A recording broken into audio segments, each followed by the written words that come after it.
पढ़ाया नहीं, तो मैं इसका आइडिया आपको दे दे रहा हूँ। बट नाउ बेटा क्वेश्चन इससे पूछा जाए, इट मुझे ऐसा बहुत कम संभावना लगता है, तो नीट के लिए बहुत इंपॉर्टेंट नहीं है, हल्का फुल्का देख लेंगे इसको, बस कि दिमाग में रहे, कि चीजें दिमाग में चलती रहे, है ना। तो now I am starting a very very important topic of your syllabus बेटा। बहुत इंपॉर्टेंट है, बहुत मजेदार है, आराम से समझ में आएगा, ध्यान ध्यान से बस हमें देखते हुए चलना है एक एक पॉइंट को, ठीक है ना। तो I am starting the new chapter. Name of the new chapter is electromagnetic induction.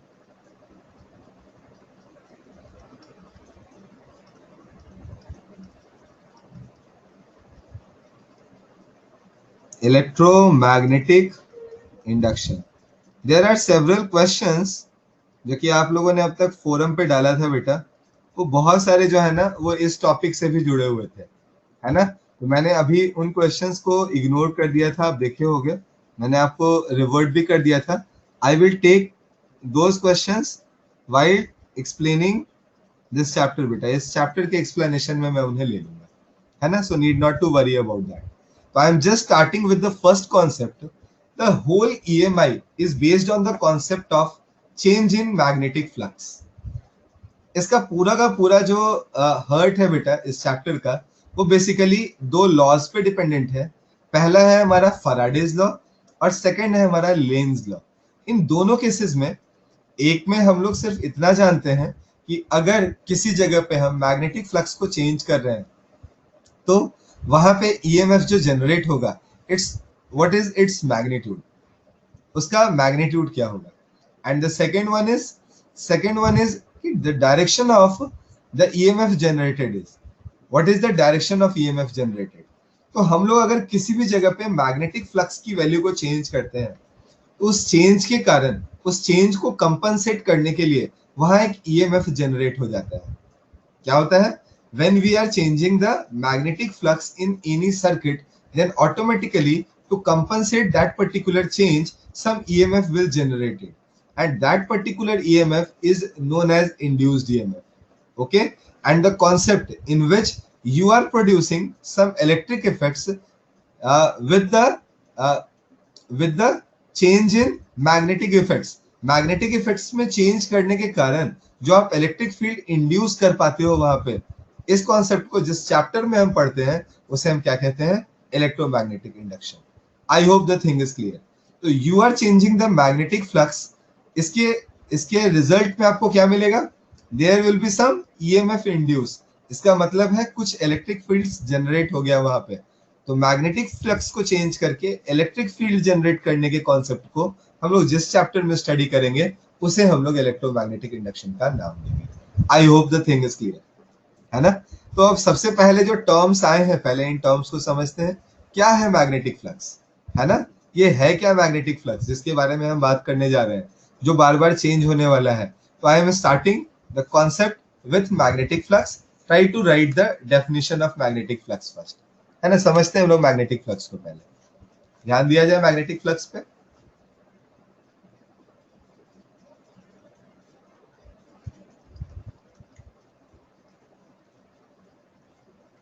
Magnetic flux is represented by 5b। 5b मतलब magnetic flux due to magnetic field. We already studied about the electric flux in the first chapter, है ना। Gauss law हमने पढ़ा था, वहां पे हमने electric flux के बारे में पढ़ा था। Now I am explaining the magnetic flux. तो यहाँ पे भी चीजें बदलेंगी नहीं बेटा, you have to do the same thing. Instead of E बस आपको you have to take B, है ना। Otherwise all the things are quite similar with the previous one. Okay, so I am writing here the total number of magnetic lines of forces passing normally through any area placed in the magnetic field is basically known as magnetic flux. Okay, I'm just writing the same formula here, sorry, the same definition here.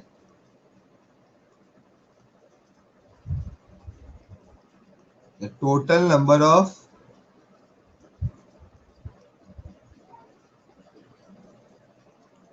magnetic lines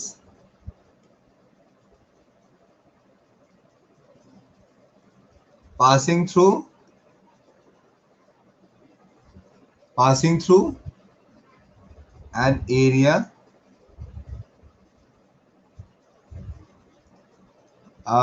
normally, area normally, normally मतलब समझ रहे हो ना, normal वाला नहीं है ये, normal मतलब perpendicularly, we are talking about the perpendicular, है ना, this one is refer to perpendicularly, okay. So ऐसा नहीं कि नॉर्मली आराम से पार हो रहा है, ये मान लिया हमने, है ना, तो नॉर्मली मतलब it is just perpendicularly,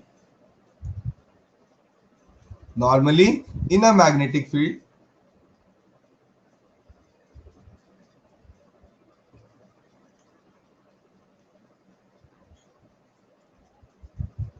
is termed as magnetic flux. Okay, I hope the thing is clear. देखो आगे चल के एक छोटा सा डेफिनेशन मैं और बताऊंगा इसका, है ना, मैं और बताऊंगा, number of lines cut, number of lines cut by the rod is also known as magnetic flux, but वो जब डेफिनेशन आएगा, जब मैं आपको मोशनल ईएमएफ बताऊंगा, at that particular time I will explain that point, okay. Now try to understand the concept in the clear view बेटा, है ना, ध्यान से देखते हैं कैसे होगा। Let us assume we have some magnetic lines like this. I am just taking few magnetic lines. Okay, beta. So I am just taking few magnetic lines. I am just drawing them, beta. Let us assume we have some magnetic lines like this. Okay, again.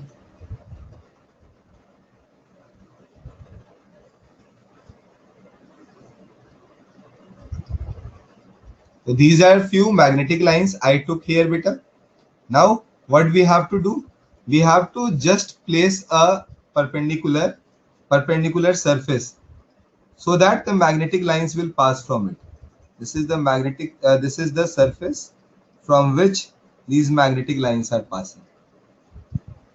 You can see beta, these are just perpendicular to what is in bracket. It is perpendicular beta, sorry, this is the sign for perpendicular, है ना, now I think it is okay, है ना। So here I am taking this area is basically equal to A and the magnetic field is equal to B. So I will write this phi B is nothing but magnetic field lines multiplied by area, that is B into A. Are you getting my point?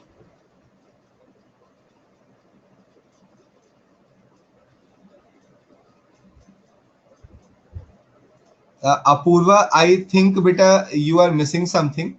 I am just explaining this point. Do you know what is closed surface? Do you know what is closed surface? Closed surface means बंद डब्बा, है ना, वो क्या हो गया, बंद डब्बा हो गया, है ना। अगर ये बंद डब्बा है तो बंद डब्बे के अंदर अगर मैंने किसी मैग्नेट को रख दिया, तो you know that beta, if you have a electric dipole and it is placed inside a band dabba, then for that also the net electric flux is zero. जानते हैं ना क्यों? क्योंकि दोनों पोल्स हैं उसके पास, प्लस क्यू भी है माइनस क्यू भी है। Similarly, if we have a magnet inside the band dabba, then in that case it has plus m and minus m also, both of them. That's why the net flux from the band dabba is equal to zero. I am not talking about the बंद डब्बा बेटा, मैं तो सिर्फ एक simple surface की बात कर रहा हूँ ना। तो अगर एक सरफेस है, इससे तो बहुत सारी लाइंस पास हो ही सकती है ना। मैं ये नहीं बोल रहा कितना इन हुआ इस डब्बे के अंदर, कितना आउट हुआ इस डब्बे से बाहर, है ना। हम बात कर रहे हैं सिंपल की, अगर कुछ लाइंस हैं, मैं उस लाइन में किसी सरफेस को, मैं उस लाइन में किसी मैं उस लाइन में किसी मैं उस लाइन में किसी मैं उस लाइन में किसी मैं उस लाइन में किसी मैं उस लाइन में किसी मैं उस लाइन में किसी ना, तो मैं यहाँ पे बता रहा था phi b is equal to b multiplied by a. Now I am just changing the page. If there is some angle between the surface and this magnetic lines, then what will happen? अगर मान लो बेटा कि मैंने अभी तो बहुत आराम से ले लिया कि सीधी सीधी लाइन थी, एक परपेंडिकुलर सरफेस रख दिया, सारी लाइन उससे पास हो जाएगी। लेकिन अगर कुछ एंगल बन रहा हो तो, if there is some angle, then in that case exactly beta we have to consider this cos theta. These are the magnetic lines I took this time, है ना, मैंने इस बार ये सारी मैग्नेटिक लाइंस ले ली हैं, और इसके अंदर जो सरफेस मैंने लिया है, the surface is like this, just a minute बेटा. Surface is like this. तो this time what will happen? ये हमारे पास मान लो बेटा B था. This is B actually. And here this one is, here you can see this one is A. So the angle between B and A is something which is equal to theta. Always remember one more point. यहाँ भी बहुत बच्चे confuse होते हैं, बहुत ही ज्यादा confuse होते हैं. याद रखना हमेशा सरफेस पे परपेंडिकुलर लाइन का क्रॉस होना ये कहीं से नहीं कहता है कि इसका एरिया वेक्टर जो होगा वो इस लाइन के परपेंडिकुलर होगा. Area vector is always perpendicular to the surface. Area vector हमेशा क्या होता है, उस सरफेस के परपेंडिकुलर होता है. It means if we have a surface like this, its area vector is like this. So always remember this point. Area and the area vector are quite different. Area vector is always perpendicular over the surface. है ना, ये हमेशा याद रहना. तो मैं यहाँ पे जो एंगल ले रहा हूँ, I am taking the angle with area vector, not with the area.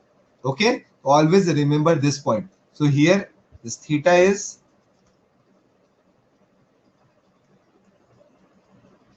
angle between B and A. Okay? इस एरिया वेक्टर और B के बीच का ये एंगल है. Now if you want to write phi B here, you can easily write it is BA cos theta. This phi B is nothing but BA cos theta. This will be the result. Now क्या Anshika, now are you getting this point? हाँ बेटा, area vector लेने में दिक्कत आती है, no problem, but आपने इसका प्रैक्टिस किया है मैग्नेटिक मोमेंट के केस में भी. मैंने बताया है दो कंसिक्यूटिव सरफेसेस को लेना है, दो कंसिक्यूटिव साइड्स को लेना है, उसके बीच का क्रॉस प्रोडक्ट लेना है, you will directly get your result. Okay, I hope the thing is clear, है ना. तो Samika, are you getting this point?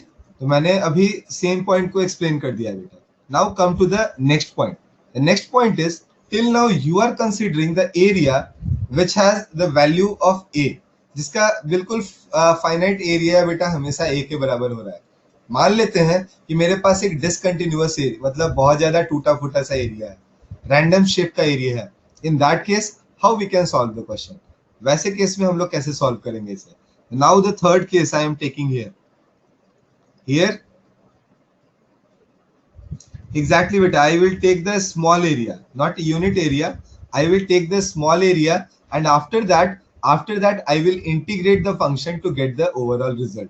Okay, so this time I will take, मान लो बेटा हमारे पास क्या है, ये कुछ मैग्नेटिक लाइंस थी.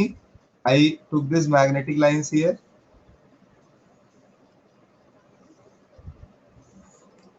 and we have a area, random area like this. We have a random area like this. So I will take a small element. This one is considered as ds here, and the magnetic lines, the magnetic field is equal to B here. So first of all I will write d phi B. This d phi B is BDS cos theta, and if I integrate these values I will directly get the magnetic flux.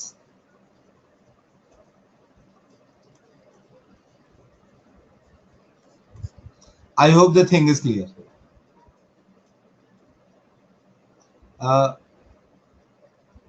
Again बेटा फिर आप miss कर रहे हो. Close surface means बंद डब्बा बेटा.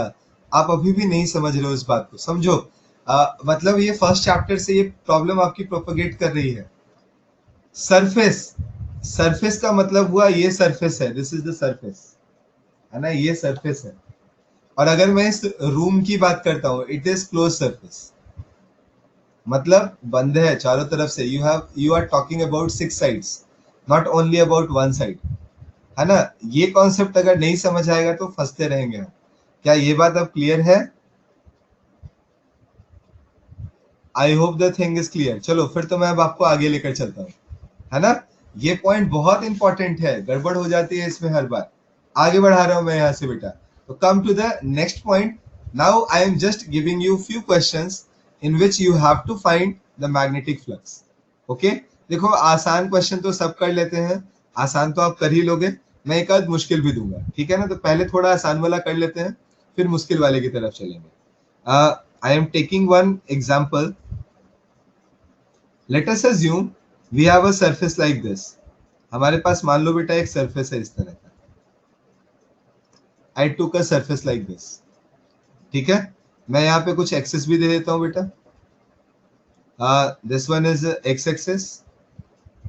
Actually बेटा I just want to draw it again, है ना, मैं दोबारा से बनाना चाहता हूँ.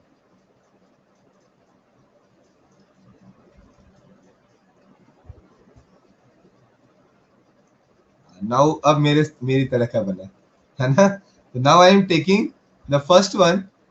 लेट अस अज्यूम बेटा कि हमारे पास ये जो एक्सेस है, this one is X axis, this one is basically Y axis, and this one is Z access.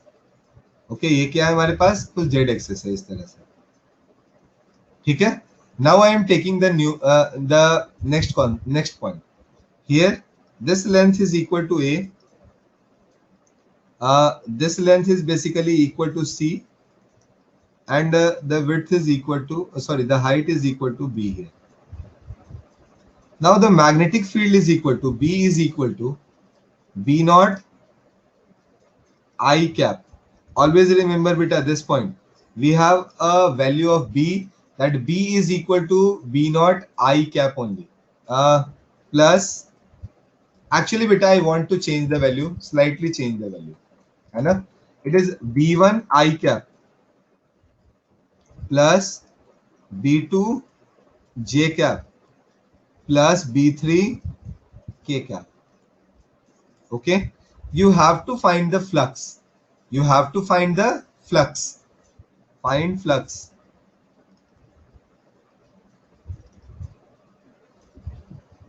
from first beta.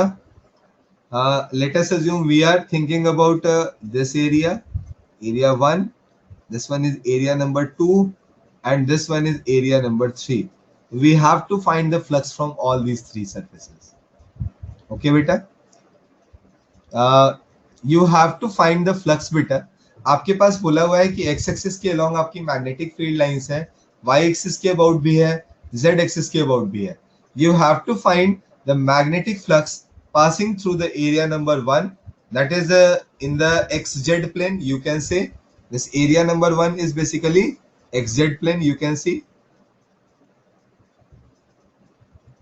The second one is the 2 is basically, you can see here, yz plane. And third one is basically, here you can see the third one. The third one is basically x into y plane. So I am writing here xy plane.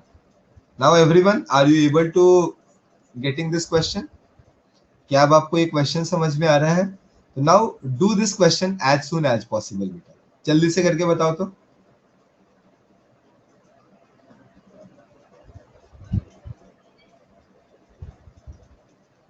Area vector का direction हमेशा बेटा उस surface के perpendicular होता है. उस surface के, जिस सरफेस की हम बात कर रहे हैं, it is always perpendicular to the surface. ठीक है ना.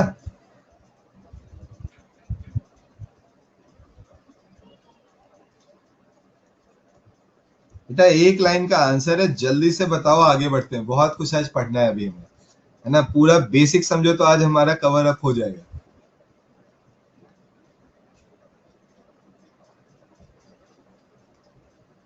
क्या नहीं पीछे वाले में समझ आया बेटा, बता मुझे. अच्छा मैंने थीटा नहीं दिखाया है, चलिए थीटा देख ले. अब हो गया. Okay Abhinav, your I think your answer is correct बेटा. अपूर्वा, वेरी गुड बच्चों, you all are doing very well, है ना. बहुत अच्छे, बहुत सही जा रहे हो आप सभी.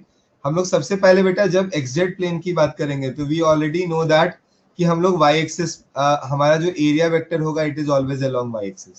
सो यहाँ पे सिर्फ वाई वाला कंपोनेंट बचेगा हमारा. तो I will write b2 multiplied by xz में लेंथ क्या है हमारे पास, a multiplied by c. So I am writing a into c.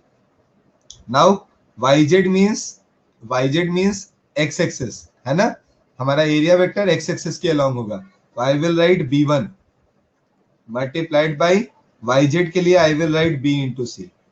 Now for xy I will take b3 and this time I will write बेटा xy के लिए आपके पास length क्या है ab, तो I will right ab here. These are the three things which you have to learn. Not got? बेटा x Y plane का area vector हमेशा हमेशा किस तरफ होगा, वाई एक्सिस के अलोंग होगा. एक्स वाई प्लेन है, ये जो भी प्लेन है, ये मान लो एक्स एक्सिस है, ये वाई एक्सिस है, तो हमेशा जेड एक्सिस के अलोंग इसका क्या होगा, जेड एक्सिस के अलोंग हमेशा इसका, हमेशा बेटा जेड एक्सिस के अलोंग इसका वेक्टर होगा. तो हम जेड एक्सिस वाले को लेंगे और साथ मल्टीप्लाई किसको करेंगे, जेड एक्सिस के अलोंग जो मैग्नेटिक फील्ड है, बाकी लाइंस उससे पास होने वाली नहीं है ना. नाउ मैंने बोला अगर हमारे पास yz प्लेन है, वैसे केस में हमारा जो वेक्टर होगा area vector, it is along x axis, so we have to take only x the component of magnetic field which is along x axis.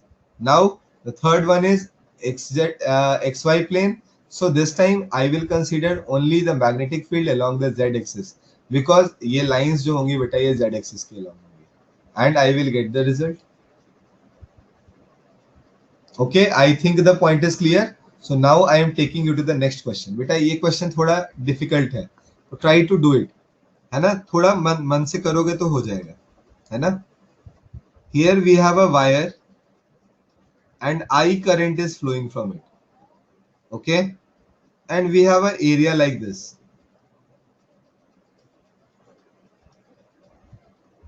Let us assume beta its width is basically equal to a, and here you can see this one is basically equal to b. Okay, and this distance is actually the distance which you are taking here is basically equal to something, I will take something a naught. Okay, this one is basically a naught. Now you have to find the flux from the surface. Find flux from ABCD.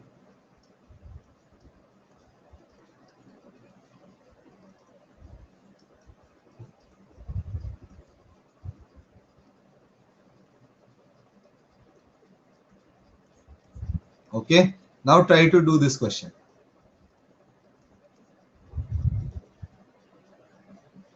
Your question, just a minute beta.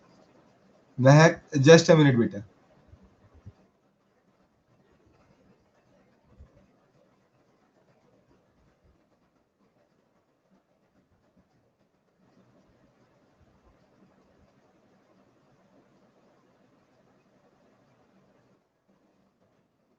Mehak, actually beta, if you see, it is B1 I cap, B2 J cap and B3 K cap. Okay, so always remember one point beta.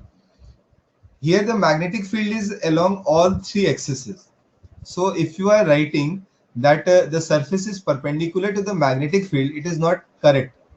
Actually, one component of the magnetic field is perpendicular to the surface. This is the correct word beta. So if you are considering yz plane, the area vector is along x-axis. So the component of magnetic field which is along x-axis is useful for you. Others are not useful. You have to think like that. Okay, Mehak, I hope the thing is clear.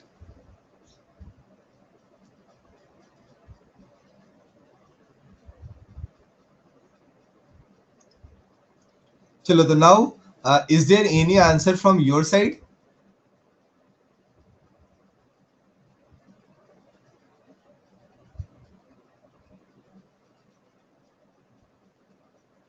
Deepti, well attempt beta, बहुत अच्छे, very good.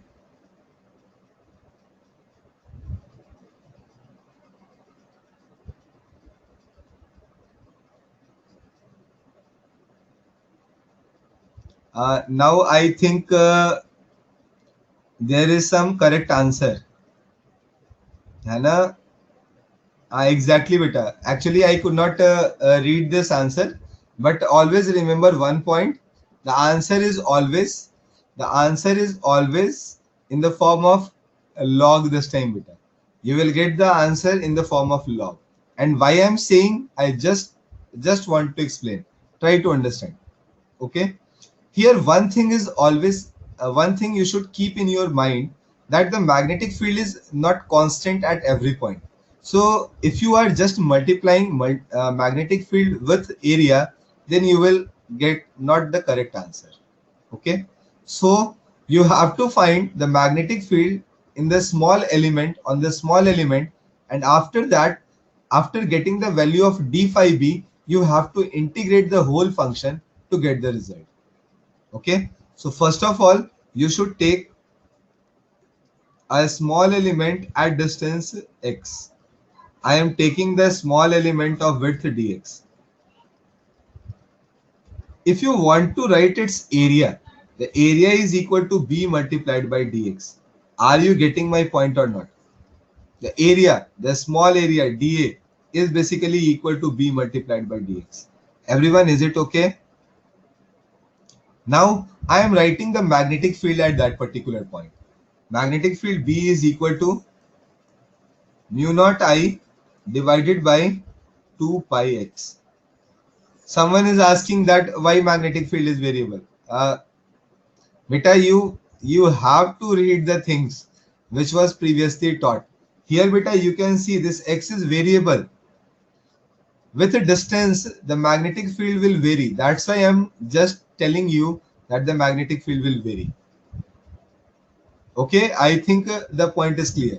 Now I am taking you to the next point, that is d phi b. This d phi b is nothing but mu naught I divided by 2 pi x, and you have to multiply it with area, that is b into dx. Here some quantities are constant, so I am just taking out these quantities. Mu naught ib divided by 2 pi. So you have to integrate this dx by x from the initial limit is a naught and the final limit is a naught plus a. You will directly get your result.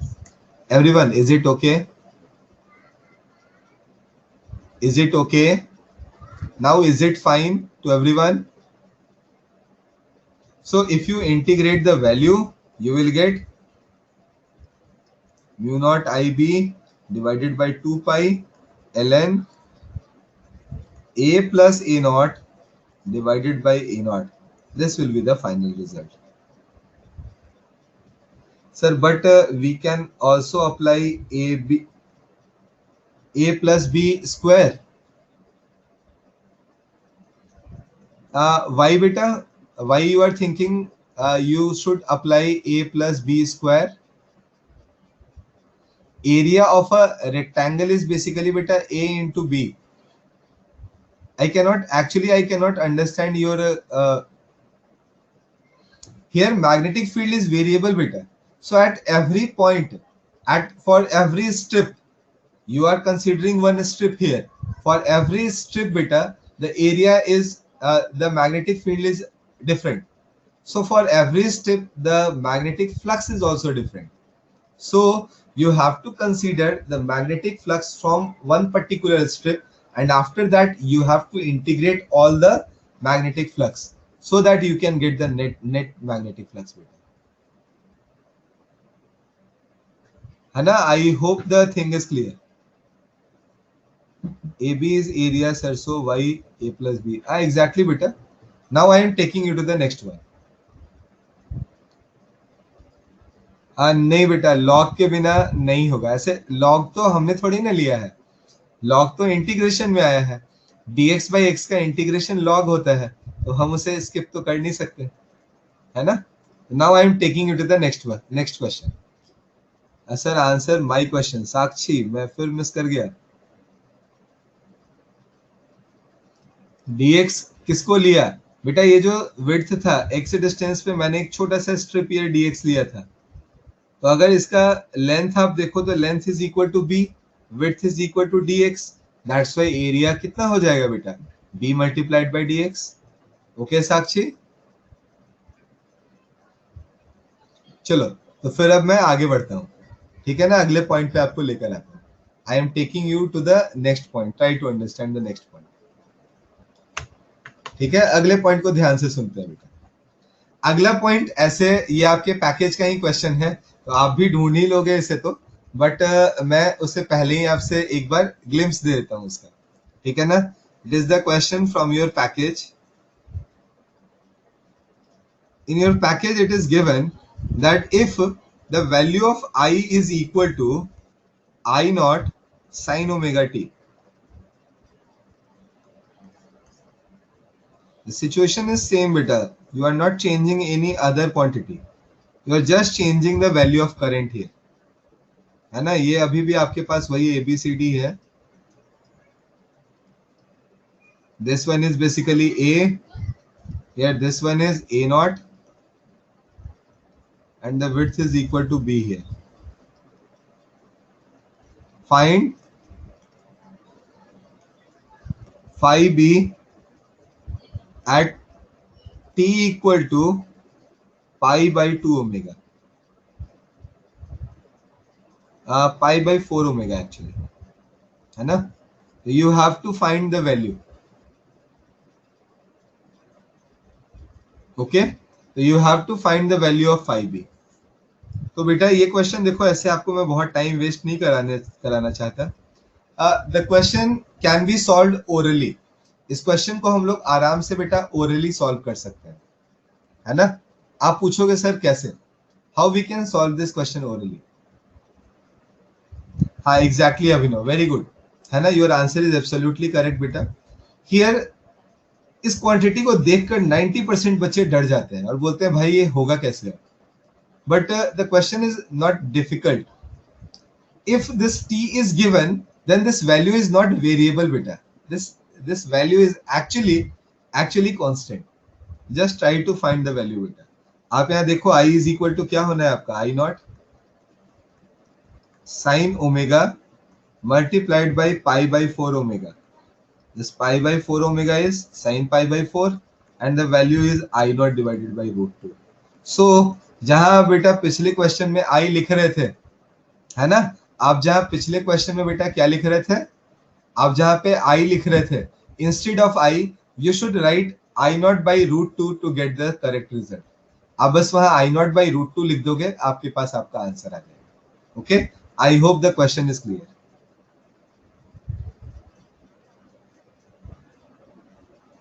हाँ बेटा ये eight लिखा हुआ था, मैंने बोला भी था शायद. चलो, I hope the thing is clear. तो now from here I am taking you to the next part, how the magnetic flux will vary. बार बार मैं बोल रहा था शुरू से कि मैग्नेटिक फ्लक्स चेंज करेंगे, चेंज करके हमें ईएमएफ इंड्यूस करना है. तो यहाँ मैग्नेटिक फ्लक्स चेंज होता कैसे है, how the magnetic flux will change. I am just showing you the ways by which you can change the magnetic flux, है ना. तो मैं आपको बेटा अभी दिखाता हूं कि how the magnetic flux will change, what are the ways by which you can change the magnetic flux. I am just showing you.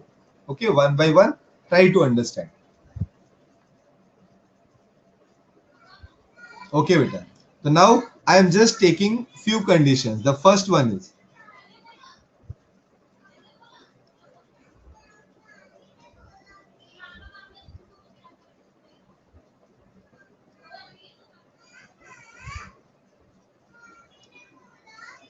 how the flux will change. Sorry beta, है ना, how the flux will change. So I am just taking the first point. Here we have a magnet. Here we have a magnet and this one is north pole and here you can see the south pole. We have a loop like this. Okay, this is the loop. Here again beta we have a magnet and we have one another loop like this. You can see one other loop like this. Just wait for a minute beta.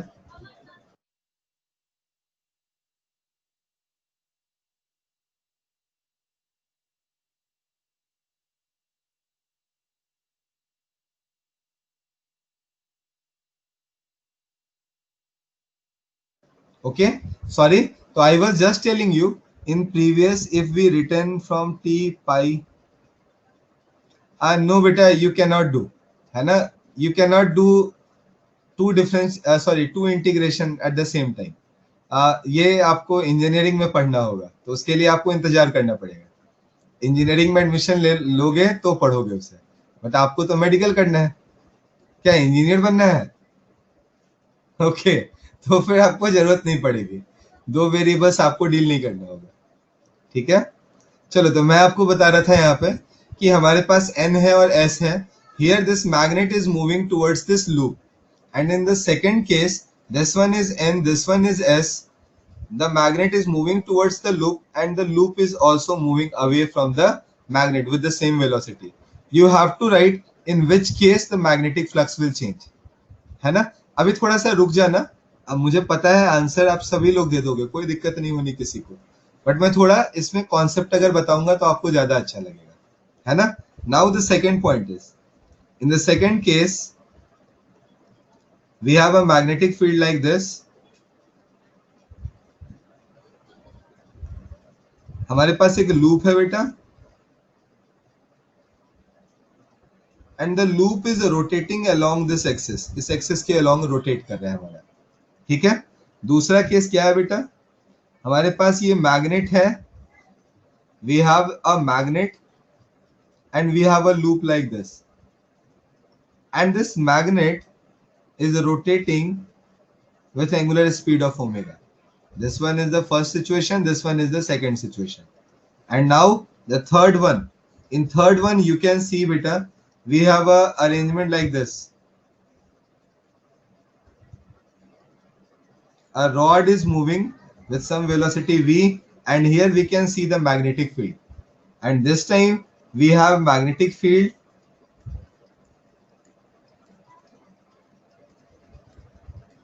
and in this magnetic field a loop is moving like this with velocity v. So there are three situations, and I am taking a b in each case. You have to find the change in flux in each case beta, है ना। तो I will tell you, in the a part, in every a part the flux will change, but in every b part the flux is not going to change. I am explaining with the first one, try to understand. Always remember beta, this is very important, because if you know this one you can easily understand in this case flux is changing or not. If flux will change, then automatically some EMF will induce. If flux will not change, there will be no any induction of EMF. Okay, I hope the thing is clear. So I am just starting with the first one. Let us assume we have a magnet like this, and we have an area like this. If the magnet is closer to it, number of lines passing through this surface is greater. अगर बेटा ये magnet इस surface के ज्यादा नजदीक है तो ज्यादा से ज्यादा लाइंस इससे पास होने वाली है, लेकिन अगर यही बेटा दूर है इससे, तो क्या वैसे केस में लाइंस इससे ज्यादा पास होंगी? The answer is no. So if the magnet is far, then in that case number of lines passing through this surface is relatively low. But when this magnet is relatively nearer to it, then automatically the number of lines passing through it will increase. So मैं बोल रहा हूँ बेटा, first case में magnetic flux change होगा, but in second case magnetic flux will not change, because the relative distance between these two particles, these two loop and the magnet, is not going to change, है ना। तो I will write here v relative is equal to 0. So delta phi b is equal to 0. I hope the thing is clear. Done. In the second a beta, you have a loop like this and you are just rotating.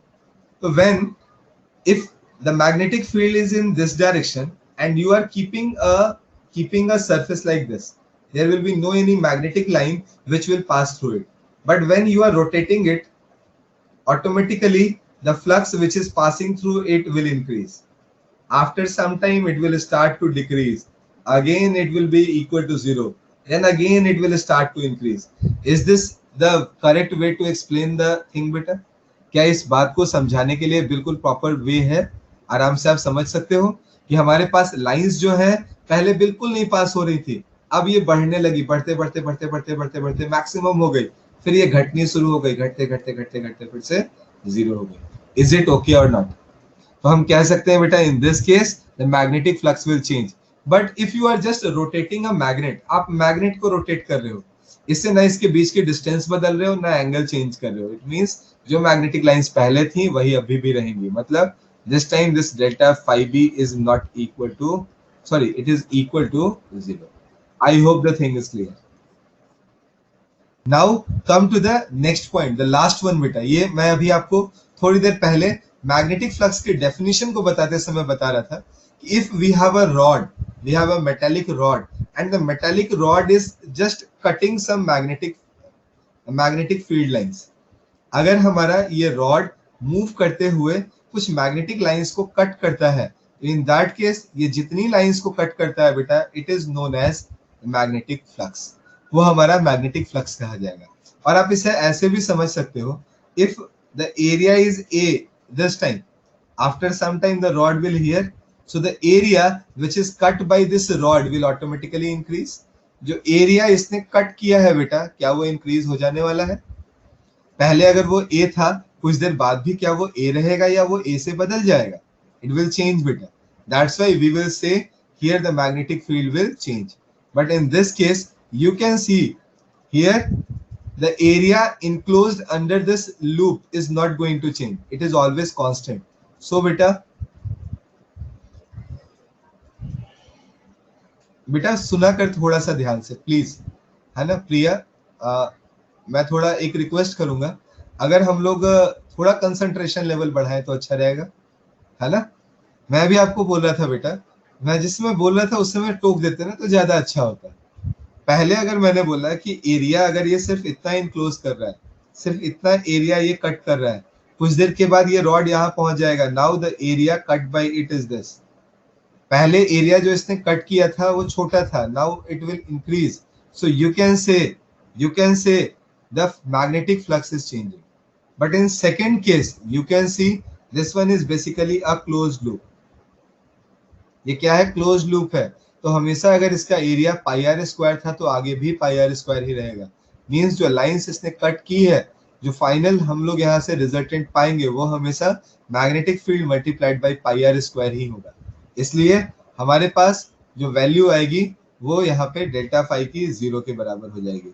That's why I am writing here this delta phi B is equal to 0। I hope the thing is clear. Okay, एक बता दो फिर से। मैंने बोला बेटा अगर magnet यहाँ है तो लाइंस निकल रही है बहुत सारी, जब इसके पास है बिल्कुल तो ज्यादा से ज्यादा लाइंस इससे पास हो रही होंगी, लेकिन जब दूर जाएगा बेटा तो मैग्नेटिक लाइंस तो धीरे धीरे स्कैटर हो रही है ना। अब जो नंबर ऑफ लाइंस इससे पास होने वाली है वो कम हो जाएंगी। That's why I was just telling you, जब ये पहले डिस्टेंस पे था, नाउ जब ये बिल्कुल पास आया है, in that case magnetic flux lines will change. Okay Jatin, now I am taking you to the next part. यहां से अगले पार्ट की तरफ चलते हैं बेटा। Next part is, I hope this thing is clear, है ना? Then we have few Faraday's experiments. हमारे पास फैराडे के कुछ एक्सपेरिमेंट्स भी हैं इससे जुड़े हुए, जिससे आप कह सकते हो बेटा, you can say the magnetic flux line will change और नॉट। फैराडे ने भी सेम एक्सपेरिमेंट किया था जो सबसे पहले आपने किया बेटा। उन्होंने क्या किया कि ही टुक अ मैग्नेट एंड यहाँ पे एक उन्होंने लूप लिया and he was just taking this N towards this loop. उन्होंने देखा कि इस लूप के अंदर कुछ कुछ अपने आप ईएमएफ जनरेट हो गया। लॉजिक उनको समझ में आया कि जब मैं इसे पास लेकर आ रहा था क्या हुआ होगा, flux lines will change and if flux lines will change to compensate that change there will be some induction of EMF। यही नहीं बेटा, जब उन्होंने इस मैग्नेट को इससे दूर ले जाना शुरू किया, in that case also some EMF will generated। Why? What is the reason behind that? This time the magnetic lines were decreasing। Magnetic lines जो इससे पास कर रही थी वो डिक्रीज हो रही थी। उसकी वैल्यू को इंक्रीज करने के लिए हमने यहाँ पे क्या किया, कुछ ईएमएफ प्रोड्यूस कर दिया, है ना? यही नहीं बेटा, when we have two coaxial loops, एक लूप में करंट फ्लो कर रहा है, दूसरे में नहीं फ्लो कर रहा है। जिसमें फ्लो कर रहा है क्या वो मैग्नेट की तरह बिहेव करेगा? तो if you are replacing the magnet with a current carrying loop, it will behave like the same thing बेटा, वो भी सेम बिहेवियर रखेगा। तो लूप भी हमारा मैग्नेट की तरह ही बिहेव करेगा and in that case we will see the same result. I hope this thing is also clear. Please tell me beta, everyone, all the points till now is clear or not? Now I will take you to the next point beta, That is the Faraday's first law and Faraday's second law. I am writing both the laws one by one. Try to understand these laws.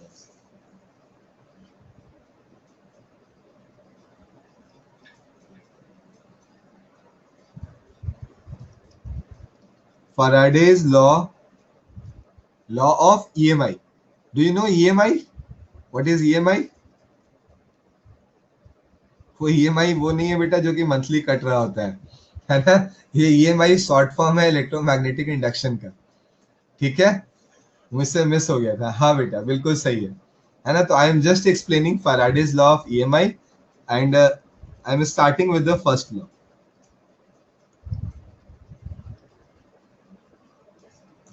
Try to understand this first law बेटा, है ना? ध्यान से समझते हैं। Very good बच्चों, बिल्कुल सही बोला था आपने, है ना? मैं छोटा सा जोक क्रैक करने की कोशिश कर रहा था, ठीक है ना? आई वॉज फेल्ड एक्चुअली, है ना? बहुत बड़ा फेलियर हो गया इसमें। चलो तो मैं फर्स्ट लॉ बता रहा हूँ, ध्यान से सुनते हैं, ठीक है? When magnetic flux passing through a loop changes with time or the magnetic lines of forces cut by the conducting wire, then the EMF is produced in the loop, in the wire. That particular induced EMF is that particular EMF which is induced is known as induced EMF.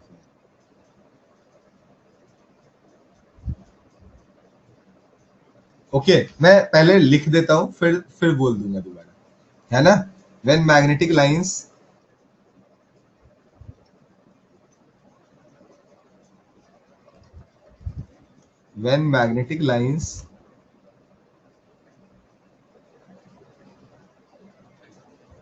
passing through a loop changes with time,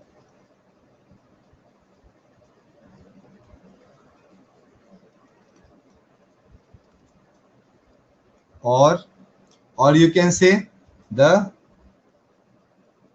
field lines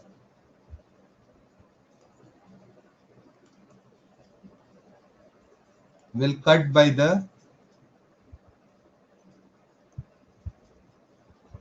metallic wire will change.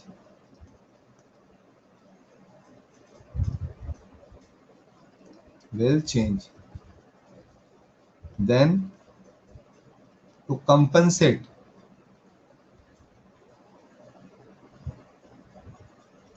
the change in flux, and EMF will induced in the loop.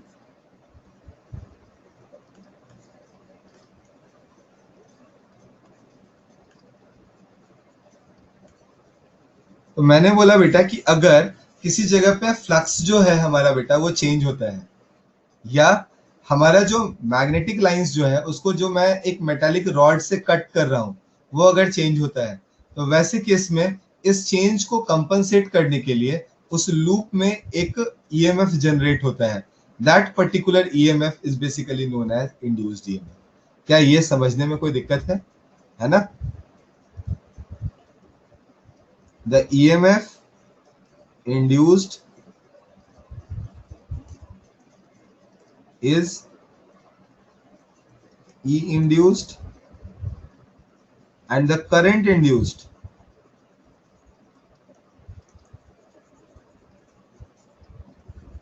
is I induced. Okay beta, so I will represent them like this: E induced, I induced. It means induced EMF or induced current. EMF generate होने के क्या होगा sir? EMF generate होगा तो क्या होगा? EMF generate होगा तो क्या होगा? थोड़ा सा वेट कर लो, मिल जाएगा, समझ में आ जाएगा। लिख दे बेटा, कैपिटल लिख दे, स्मॉल लिख दे, जो तेरी श्रद्धा, लिख दे उसे, है ना? कोई दिक्कत? हाँ बेटा, करंट इंड्यूस होगा एक्चुअली, है ना? तो अगर हमारे पास मान लो, जस्ट टेकिंग वन एग्जांपल, है ना? छोटा सा एग्जांपल ले रहे हैं। मान लो कि हमारे पास ये एक रजिस्टर था, यहाँ पे ये बेटा वायर हमारा मूव कर रहा था। अब मान लो इसके अंदर ये बैटरी बन गई। EMF जनरेट होने का मतलब क्या हो गया? बैटरी बन गई। बैटरी बन गई तो क्या किसके अंदर एक करंट फ्लो होना शुरू हो जाएगा? क्या इसके अंदर एक करंट फ्लो होगा?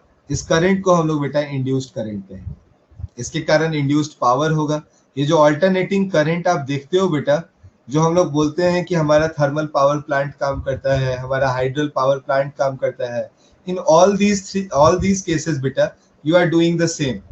You are rotating some magnetic loops. ऐसे ही जो करंट कैरिंग लूप्स, ये जो लूप्स हैं बेटा, आप उन्हीं लूप्स को रोटेट करते हो स्ट्रॉन्ग मैग्नेटिक फील्ड के बीच में। स्ट्रॉन्ग मैग्नेटिक फील्ड के बीच में जब उसे रोटेट करते हो तो फ्लक्स चेंज होता है। फ्लक्स चेंज करने के कारण इलेक्ट्रिसिटी प्रोड्यूस होती है। जो इलेक्ट्रिसिटी हम एंजॉय कर रहे हैं, जो लैपटॉप कंप्यूटर जो हम यूज कर रहे हैं, इसमें जो करंट आया हुआ है वो करंट बेटा इसी इंड्यूस्ड ईएमएफ की देन है, यहीं से आया है। इस इंड्यूस्ड ईएमएफ के कारण ही इंड्यूस्ड करंट आया है, जिसके हम इतने बड़े यूजर बन गए हैं। ठीक है ना? ठीक है, अभी आगे आएगा ये कैसे आया, अभी समझाया बेटा आपको कि अगर हम लोग मैग्नेटिक फ्लक्स को चेंज करते हैं, उस फ्लक्स के चेंज को कंपनसेट करने के लिए आता है ना? वो चेंज बर्दाश्त नहीं करता, उस चेंज को कंपनसेट करने के लिए आता है। Now try to understand the second law. Second law actually बेटा वो इसका मैथमेटिकल एक्सप्लेनेशन, जो अभी आप यहाँ पे बेटा फॉर्मूले को पढ़े हो, सॉरी जिस थियरी को पढ़े हो, उसी का ये मैथमेटिकल एक्सप्लेनेशन है। तो now try to understand its mathematical explanation, है ना? मैथमेटिकल एक्सप्लेनेशन क्या है? Rate of change of magnetic flux is equal to induced EMF. You can write E induced is equal to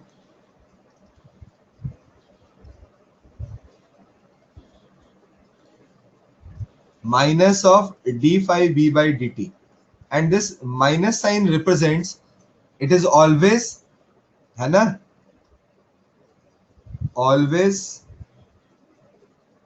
to compensate the change। ये हमेशा क्यों आएगा बेटा?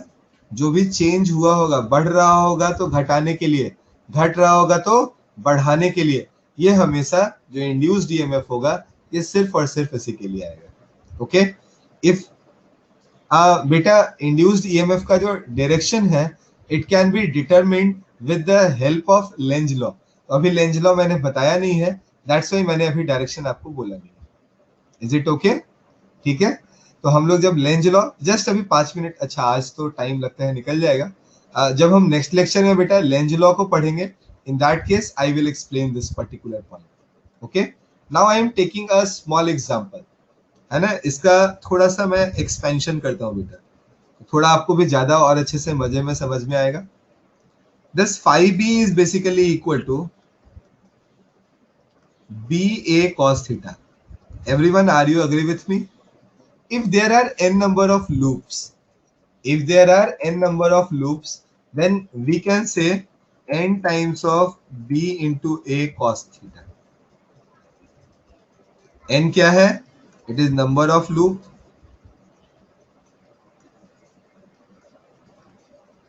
b is basically magnetic field,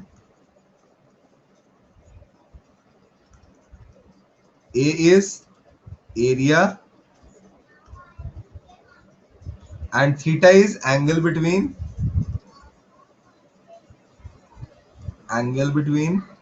b and a। क्या सभी लोग agree कर रहे हो इतने पॉइंट से? Now you can understand a very interesting fact बेटा, है ना? आप सोच के देखो, अगर मुझे फ्लक्स बदलना है तो क्या उसके लिए सारी चीजें, सारी विद्याएं यहाँ लिखी हुई हैं? I need to consider only these things. मैं n चेंज कर दूंगा, फ्लक्स चेंज होगा। मैं b चेंज कर दूंगा, फ्लक्स चेंज होगा। मैं a चेंज कर दूंगा, फ्लक्स चेंज होगा। मैं थीटा चेंज कर दूंगा, फ्लक्स चेंज होगा। वी कैन इजीली अंडरस्टैंड ना? तो जितनी भी विद्याएं हैं बेटा b को चेंज करने की, all these things are written here, you can easily understand. आप आराम से बेटा फ्लक्स को इन सभी के चेंजेस से निकाल सकते हो। And if flux will change, to compensate that we will know कि यहाँ पे ईएमएफ जनरेट होने वाला है। I hope the thing is clear, है ना? क्या ये पॉइंट आप सभी को क्लियर है बेटा? तो I am just writing this point in the next page बेटा। 5b will change, with change in n, b, a and theta. Okay, so these are the points by which the flux will change. And if I will write the formula in some different forms, okay, then I could write this E induced is, this E induced can be written as minus of n d phi by dt, है ना? And there are several forms, like I can write minus of n phi 2 minus phi 1 divided by t. Okay beta, you can also write minus of n into a b2 minus b1 cos theta divided by t, nba cos theta 2 minus cos theta 1 divided by t. So these are the basic things which you can easily write. Okay, so some other forms, I am just writing some other forms.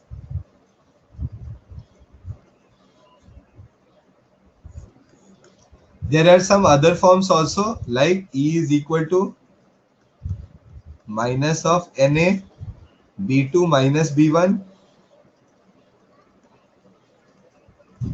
into cos theta divided by delta t or t. Here E is equal to E induced, sorry beta, this one is E induced.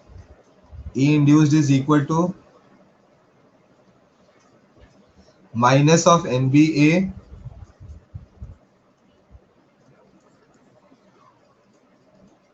cos theta 2 minus cos theta 1 divided by delta t. You are not getting? Actually बेटा I was doing nothing special. मैंने n को change किया तो क्या लिखेंगे? n2 minus n1, other things are constant. जब मैंने b को चेंज किया तो क्या लिखेंगे? b2 minus b1, other things are constant.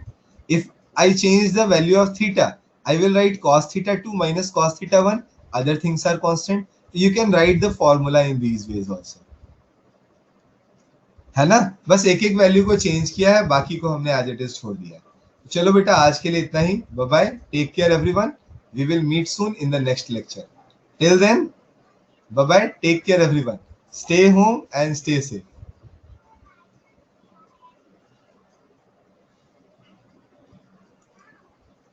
Okay, actually I could not see the time, that's why it was suddenly